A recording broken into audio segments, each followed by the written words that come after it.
Next team up is Florida State, who went 4-4 in the ACC, 6-7 overall. Not too bad points for, points against, 363 points for, 362 points against. So, great job there. Bad part about them is they're a great home team, a horrible, one of the worst, the second worst road team in the ACC, or in the Atlantic Division. 5-2 at home, 1-4 on the road. Lost their last 2 games. Did not win a ranked game. Went 0-3 against the AP poll there last season. And as we know, lost their coach. Mm-hmm. So what can new coach Mike Norvell do for Florida State? Do you feel like this is the year of the Seminole? I wouldn't say it's the year of the Seminole by any means, but I think, they got to get it turned around. Goodness gracious, this is Florida State. I cannot believe Florida State has been down as long as they have been down. This is just nuts to me. I cannot imagine it with a talent-rich state like Florida and a school with the history and tradition of Florida State that they've been down this long.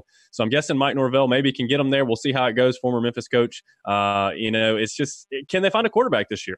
Is James Blackmon going to be the guy all year? Is somebody else going to kind of come up and take his spot? I don't really know. Blackmon is, he's got a decent arm. He's a decent quarterback, but man, he's really thin. He's going to take some punishment. He's going to need to bulk up a little bit. We've been talking about that since he got on campus, if I'm not mistaken.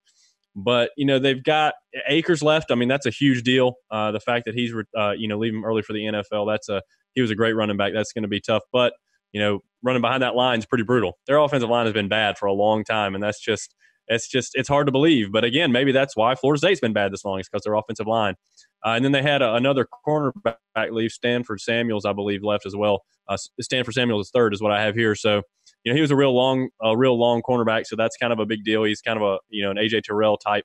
But they did get some good news. I mean, Marvin Wilson, their big-time defensive tackle, and Tamorion Terry at wide receiver, the big playmaker there, return for their senior seasons. So that's a big deal. Marvin Wilson, 6'5", 310 pounds. He was first-team All-ACC last year, 8.5 tackles for loss, 5 sacks. That led the team, and that's a defensive tackle. It's not at end where you used to getting these big-time sack numbers. So that's pretty good production there from defensive tackle. Injury caused him to miss the last 4 games as well, so it was kind of a shortened season for him. Tamorion Terry's that's a big receiver, 6'4", 210. Okay, it's a big target there. It's nice for somebody to have a big target you can just kind of throw the jump ball to if you get in trouble, kind of deal. So it's all going to come down to OL. They got a new OL coach, Alex Atkins, I believe, is their guy. So all the positions, I think I mentioned this for Wake Forest, they're going to be up for grabs. It's kind of a clean slate, earn your spot kind of deal. So hopefully, if you're a Florida State fan, that they're able to find something on the OL. I'm okay if they don't find anything, because I want them to be buried just as long as we can possibly hold them down there. But they're opening the season Chick-fil-A Kickoff Classic with West Virginia, so that's kind of a cool matchup there to begin with. It's something a lot of people will be watching anytime you kind of go cross conference and play another Power 5 team. It's kind of a neat deal. But I think they've got a pretty rough schedule. Their out of conference games are Samford, which I know Samford's not a big deal, but hey, Samford gave more than they wanted a couple years ago. I think they won that game by 10 and were in pretty close danger to losing that one there near the end. But they also play Boise State. They play Florida, of course, a rivalry game at the end of the year. So it's a pretty tough schedule. So I see it kind of being a rough year. Maybe they make a bowl game 6-6 kind of deal, something like that. Yeah, I think it's interesting that, and a lot of people ask us, do we share our notes? Well, we used to when we first started. We used to share our notes, and sometimes we do now. But most of the time, I don't look at Alan's notes. Alan doesn't look at my notes, and I like it that way nowadays because we kind of do the same research and kind of pick each other's brains and see if we find out the same stuff or if we come to the same conclusion, which.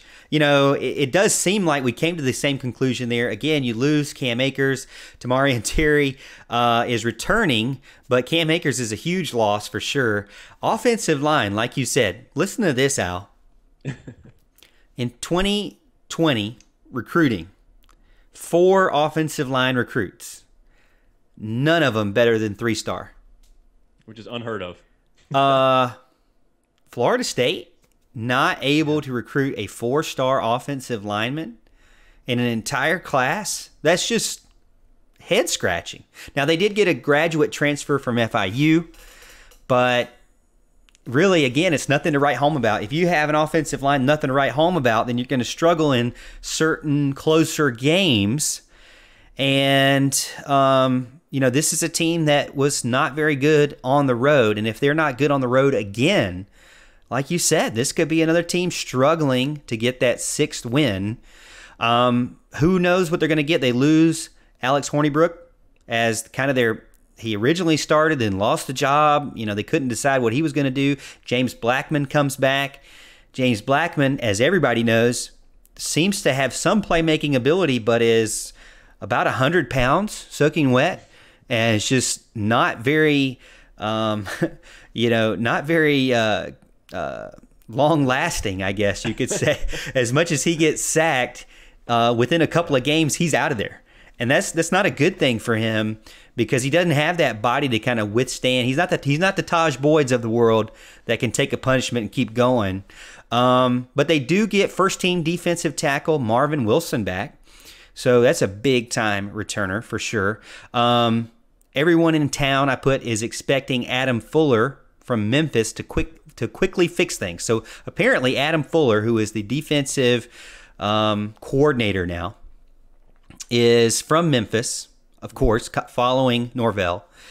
But everyone expects him to kind of turn it around because he turned Memphis around pretty quick too. So we'll see, what he can do there. I don't know if you saw this, Al, but a couple of months ago, they had like a tackling drill with Florida State when spring practice just started. And it was like every linebacker or every defensive player tried to arm tackle the guy and missed. It was like 3 misses before they actually got a tackle.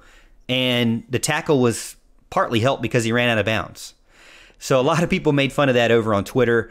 It wasn't a good look for Florida State trying to kind of rebound from their woes for sure. Right.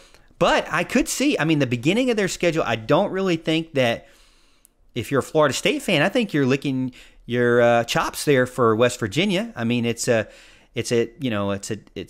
team that's a named team for sure. It's not some cupcake pushover. You get a good win in an out-of-conference team against an out-of-conference team in the Big 12, and then you could, I wrote down they could go 4-0 before facing Clemson. So it could be an undefeated Florida State team, and then is Clemson going to Florida State or the other way around? I can't remember. I didn't put that in the notes, but I could see it being 2 undefeated teams. Not that it would be like a college game day or anything. Right. Yeah, I don't know why I feel like we go there this year, but goodness gracious, it's just we're all messed up. The quarantine is killing us here. It's just insanity. I don't even know what to think anymore. I can barely remember what day it is. Somebody will get in on the text line, I'm sure, here soon. And kind of let us know the text line, the comment line, I guess I should say. All right, Al, you're on the radio now. It's at FSU. So yeah. Okay, yeah. So I was correct. Yes. At Florida State. I didn't write it down. I didn't want to assume. And another thing is, I think that Louisville is going to play them tough because Louisville had a chance to win the game in their house and blew it in the fourth quarter. Yeah. And I actually picked Louisville. I picked Louisville to cover the spread in that game, and they didn't do it for me last year, so I kind of feel bad about that. I'm kind of still chapped about that, and I know that the Cardinals players are going to be that way too. They go to Papa John. Well, is it Papa John Stadium? I don't even know, but they go to Louisville, and they are going to get revenge. I think so. Clemson's a loss. I believe Louisville will be a loss. It's a team, if they're good on the road, they could win 8 or 9 games. Now I said 9, that's loosely, but lofty. If they're good on the road, we already know they can. They did well last year at home, but I could definitely see 8 wins if they're a good road team. But if they're struggling on the road again, which I like to say could be because of the bad offensive line. They're going to struggle to get a bowl game again. But in this time, you don't have to worry about the coach because he just got hired.